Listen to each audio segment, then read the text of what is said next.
Welcome back, everyone, to another deep dive with us. Today, we are going to be looking at the Indus Valley Annual Report 2025. It's put out by Blume Ventures. They're a leading seed fund in India.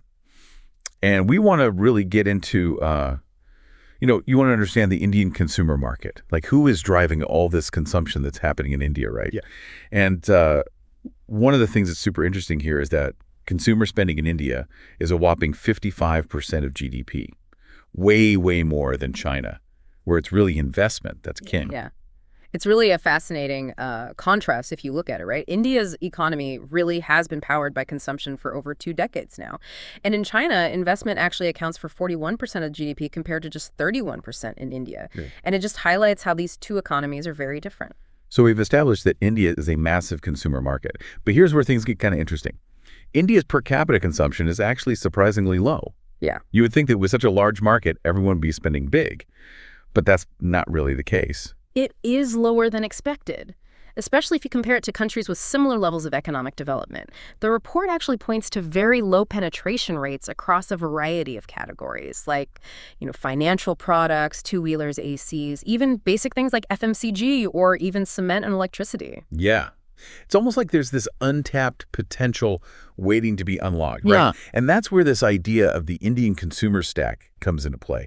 So Blume Ventures breaks down this market into 3 groups: India 1, India 2, and India 3. Think of it like a pyramid, with India 1 at the very top. Yeah, and really they hold the key to understanding this market. So India 1 represents the top 10% of the population, but it actually drives a majority of the consumer spending. Yeah, it's amazing how much influence they actually have. The report says that India 1 accounts for 2/3 of all discretionary spending. That's huge, coming from only 10% of the people. So to put it into perspective, the urban India top 10% spend 13 times the average per capita on durable goods. It is pretty remarkable. Now, here's where it gets really interesting. The report highlights that India 1 is not really growing in terms of new members, but instead existing members are becoming wealthier and consuming more. It's a deepening, not a widening. So the rich are getting richer, but the overall size of this affluent segment, it's remaining relatively stable. Exactly. And we see this reflected in many trends. So, for example, domestic air travel or two-wheeler sales, they've actually shown slow growth. On the other hand, you see premium motorcycles, high-end housing, and mid-premium smartphones. All of those are on the rise. Yeah. It's a clear indication that India 1 has a growing purchasing power and how they are choosing to upgrade their lifestyle. Now, this deepening trend, it also has implications for the broader market, right? Absolutely. It's shaping everything from the booming equity market fueled by India 1's savings to the rise of what they call the experience economy, particularly in travel. Yeah, with more disposable income. India 1 is definitely indulging in experiences, and this is leading to a surge in hotel spending and even travel remittances. That's money sent abroad for trips. Exactly. And we also see that this shift in spending patterns is contributing to the growth of homegrown premium and luxury brands in India. Well, that's interesting. So India 1 really wants world-class products, but they still want that Indian sensibility. They want the best of both worlds. Yeah. And let's not forget real estate. Gated communities are becoming very popular among India 1. They're almost like concentrations of affluence. It's almost making it easier for brands to target them effectively. The report also talks about how even online shopping within gated communities is further reinforcing this consumer power. So gated communities aren't just about security or exclusivity. Yeah. But they're really turning into like these mini economies fueled by India 1's spending habits. Exactly. So now if you look at it from a global perspective, based solely on per capita income, India 1 would actually be the 63rd richest country in the world. It's almost like a high-income country existing within India itself. Yeah, it's crazy to think about that. And it kind of speaks to the projection that India 1 will achieve high-income status well before India as a whole becomes a developed country. Yeah. And that disparity in income levels and spending power is definitely something to keep in mind as we explore the Indian consumer market and its future. All right, so we've established this dominance of India 1 and how their spending is really shaping the market. Now let's dive into how this impacts the venture capital landscape. Because Blume Ventures, as a VC firm, they really have a front row seat to all this action. Yeah. They have some really unique insights into how the funding is flowing, especially to startups that are aiming to cater to this booming consumer market, and the trends are definitely shifting. Okay, I'm all ears. What's catching your eye? Well, it's interesting to see how the global venture capital scene is playing out in India. While the U.S. has seen a very strong comeback in funding, largely thanks to the AI boom, things are a bit more subdued in India, although there are signs of revival. So no massive AI-fueled frenzy like we're seeing in the U.S.? Not yet, but when we look at the stage-by-stage breakdown of the Indian VC market, things get very interesting. So the report talks about the emergence of what they call mango seeds. Mango seeds. Okay, you have my attention. What are we talking about? Yeah, so this is their term for larger seed rounds, often exceeding $3 million, that are becoming very common.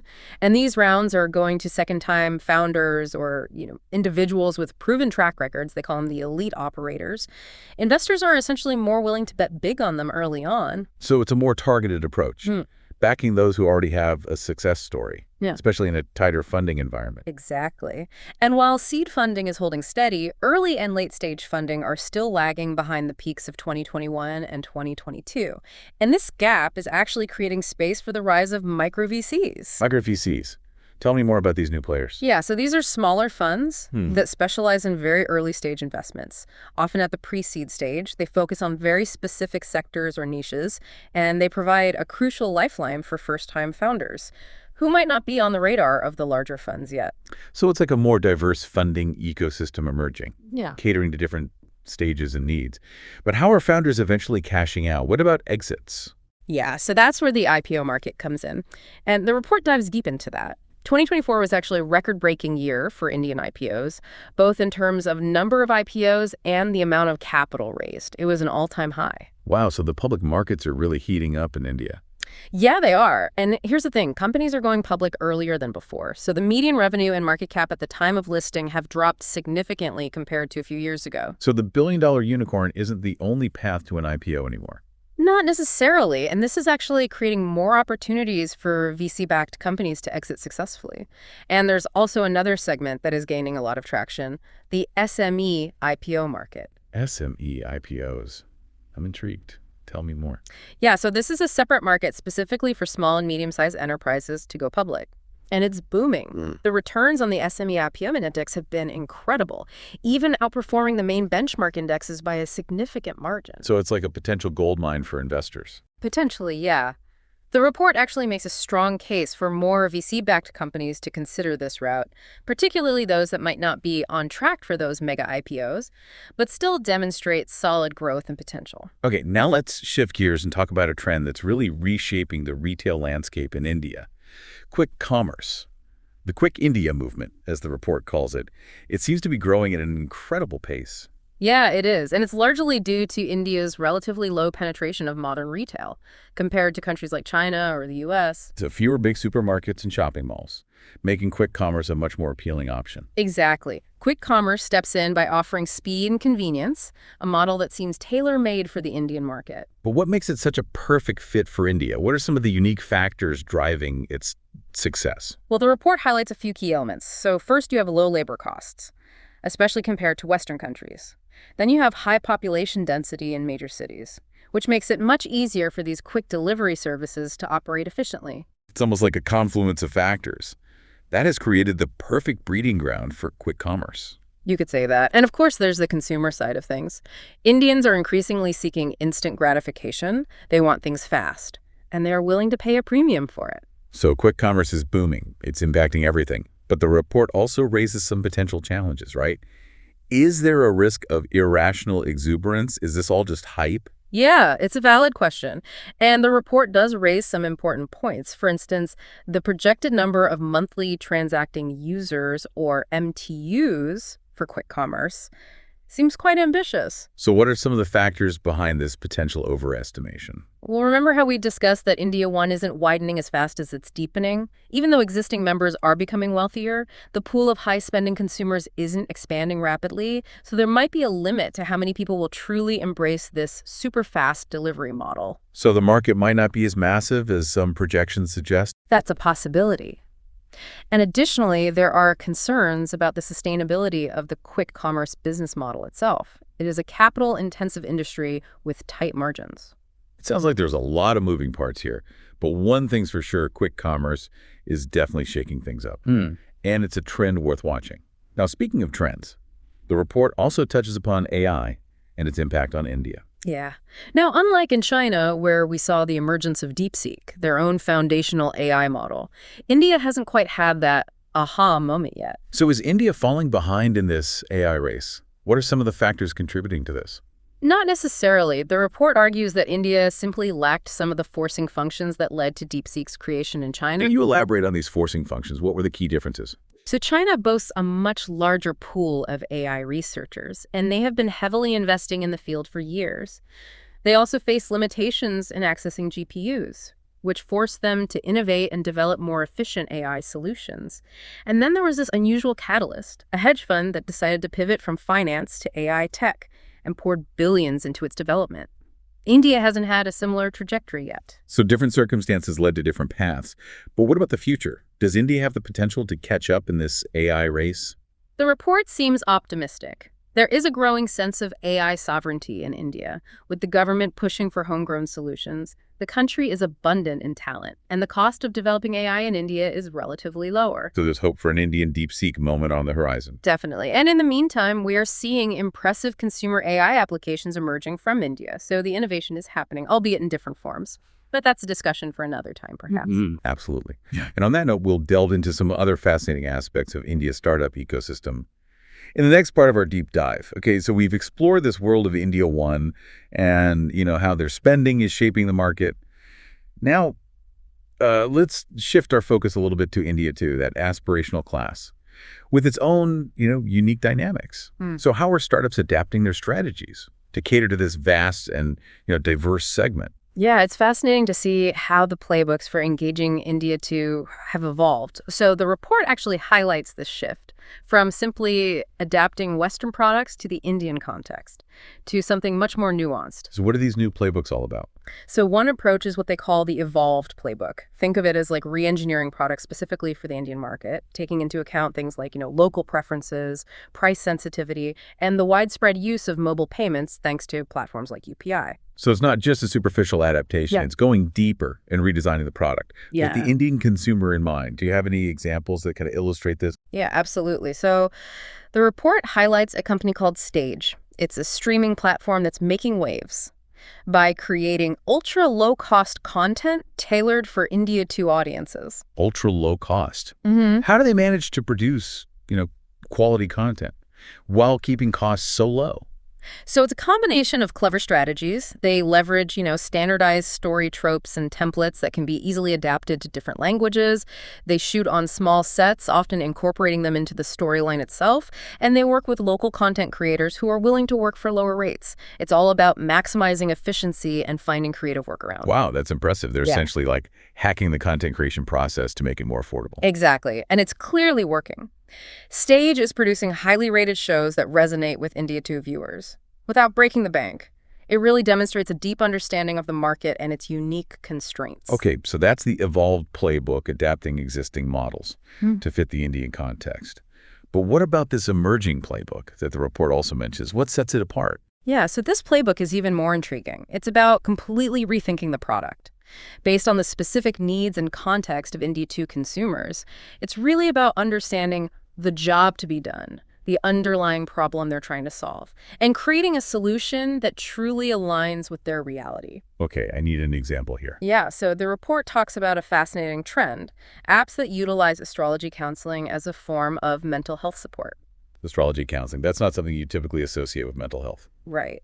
But it makes sense when you consider the cultural context. In India, therapy often carries a stigma, especially in smaller towns and cities. But astrology is very deeply ingrained in the culture, and people feel comfortable seeking advice and guidance from astrologers. So these apps are tapping into this existing belief system to provide emotional support and counseling in a way that feels safe and familiar. That's brilliant. Leveraging something culturally relevant to address a real need. Exactly. And this emerging playbook also harnesses two powerful tools that are proving incredibly effective in the India 2 market: voice and microtransactions. Okay, break those down for me. Why are voice and microtransactions so important in this context?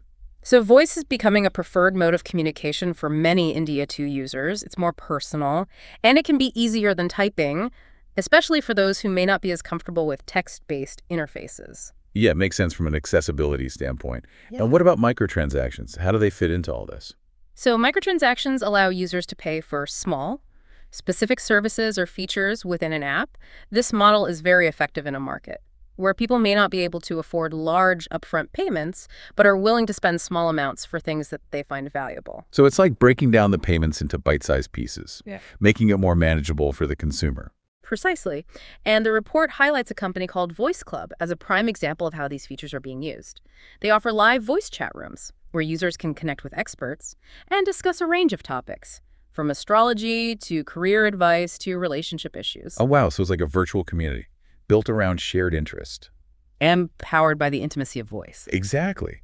And their revenue model is based on microtransactions, allowing users to purchase, virtual gifts for hosts or pay for premium features. This blend of voice and microtransactions is proving to be a winning formula for many startups targeting India too. This is all incredibly insightful. It really paints a picture of how dynamic and innovative this market is, especially when it comes to, reaching this wider audience. Yeah, it's a constant evolution. All right. And speaking of evolution, the report also dives into how Indian startups are approaching advertising. Particularly for India One, they're really shaking things up. Okay, let's talk about that. How are they changing the game in the advertising world? So they've flipped the traditional celebrity endorsement model on its head. How so? What makes their approach different? So instead of just featuring celebrities in aspirational settings, they're humanizing them, even poking fun at them at times. It's a way to create a sense of relatability and cut through the clutter in a market that's saturated with celebrity endorsements. So it's about being playful, unexpected, Yeah. not taking themselves too seriously. Exactly. And a lot of this can actually be traced back to the influence of comedy collectives like AIB. Even though the group disbanded a few years ago, many of its members went on to found creative agencies that now work with major brands and startups, bringing this, fresh, irreverent approach to advertising. So a new generation of creatives are changing the rules of the game. What other trends are you seeing in the advertising landscape? So the report points out a fascinating divergence in how brands build trust through advertising for India 1 versus India 2. Tell me more about this divergence. How is trust being communicated differently? So for India 1, brands are focusing on highlighting ingredients, using clever copywriting, and creating content that positions them as experts in their field. It's really about appealing to a more discerning consumer who values transparency and authenticity. So less about flashy endorsements and more about substance and credibility. Exactly. But for India 2, the celebrity endorsement still holds a lot of sway. They're more likely to trust a product or service if it's recommended by someone they admire or look up to.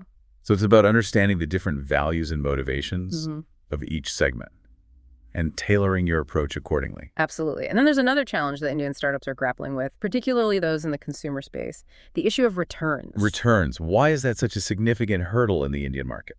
So India actually has a relatively high rate of e-commerce returns, especially for categories like apparel and footwear. What are some of the contributing factors to this high return rate? So several factors are at play here. One is the prevalence of cash on delivery or COD.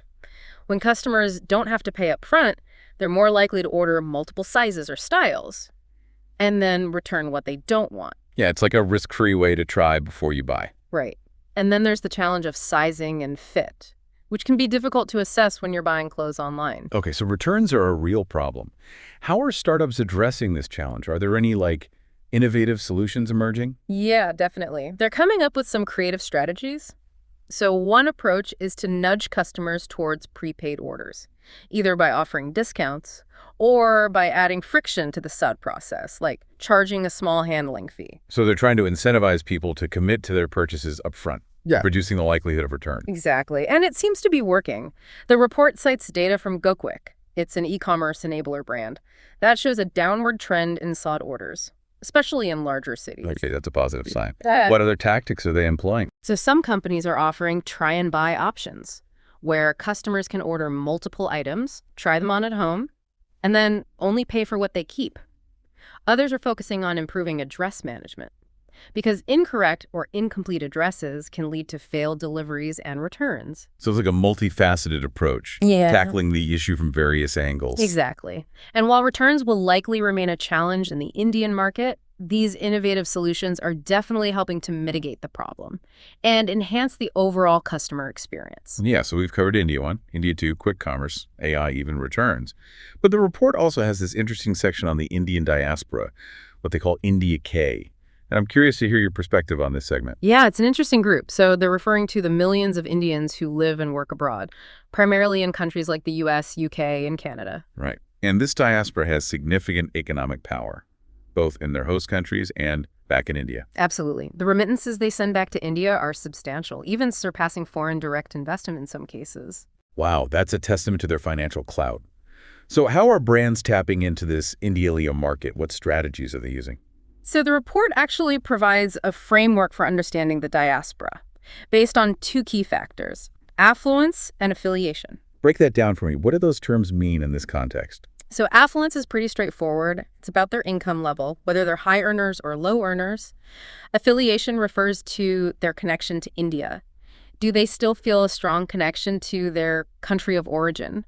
Or have they become more assimilated into their host culture? So you have this 2x2 matrix with 4 distinct segments of the diaspora. Exactly. And each segment really requires a tailored marketing approach, taking their specific characteristics and motivations into account. Can you give us some examples of how brands are targeting these different segments? Yeah, so they highlight a brand called Indus Wild. It's a beauty and wellness company founded by Deepa Buller Khosla. She's a prominent influencer with a large following among the Indian diaspora. So a brand created by and for the diaspora.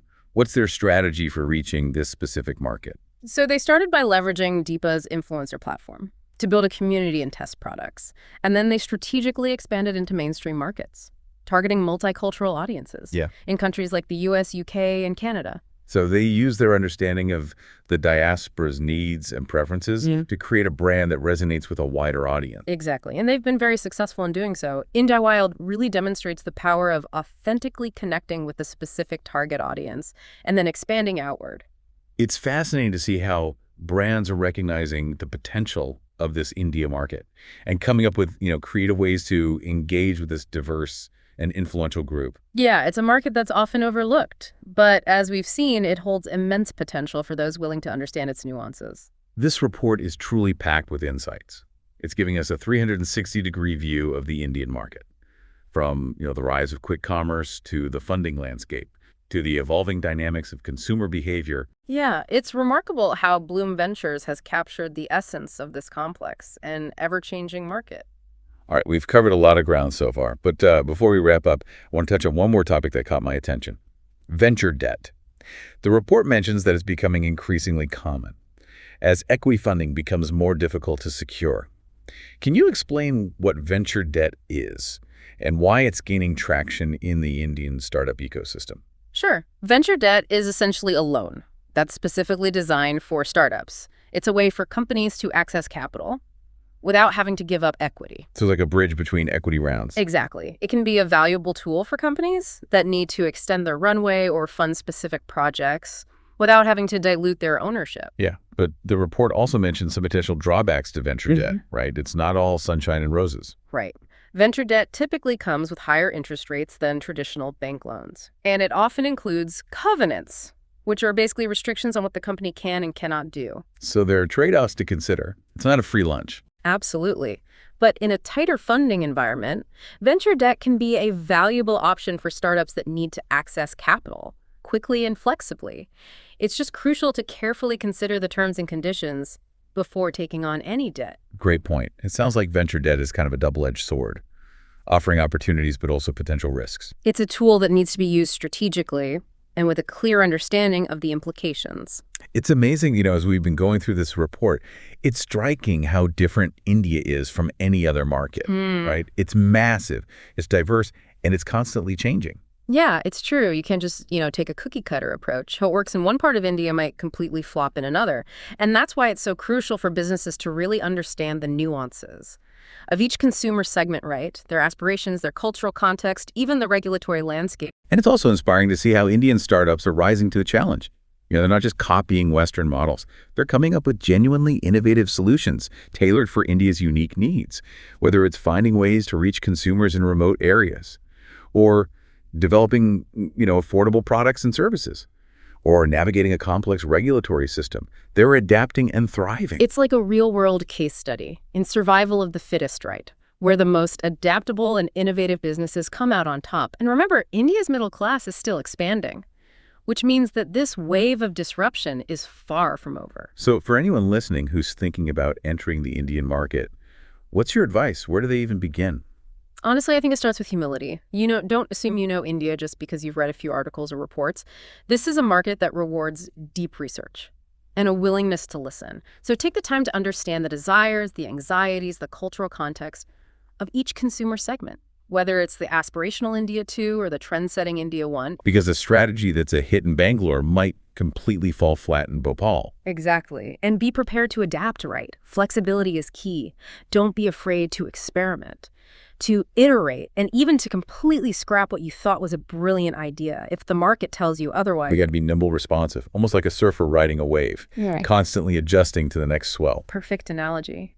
And lastly, never underestimate the power of relationships in India. Building trust, finding the right partners, navigating those networks. It's as important as any marketing plan or business strategy. We've taken a deep dive into this complex world, and I have to say I'm left with a sense of awe and excitement.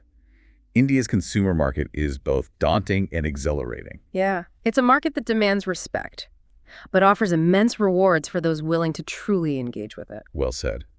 And as we wrap up, I want to thank you for sharing your expertise and guiding us through this fascinating landscape. My pleasure. Always happy to delve into these topics. And to all our listeners, remember Blume Ventures Indus Valley Annual Report 2025 offers an even deeper dive into all these trends. It's well worth your time. Until next time, keep learning, keep exploring, and maybe, just maybe, we'll see you in India.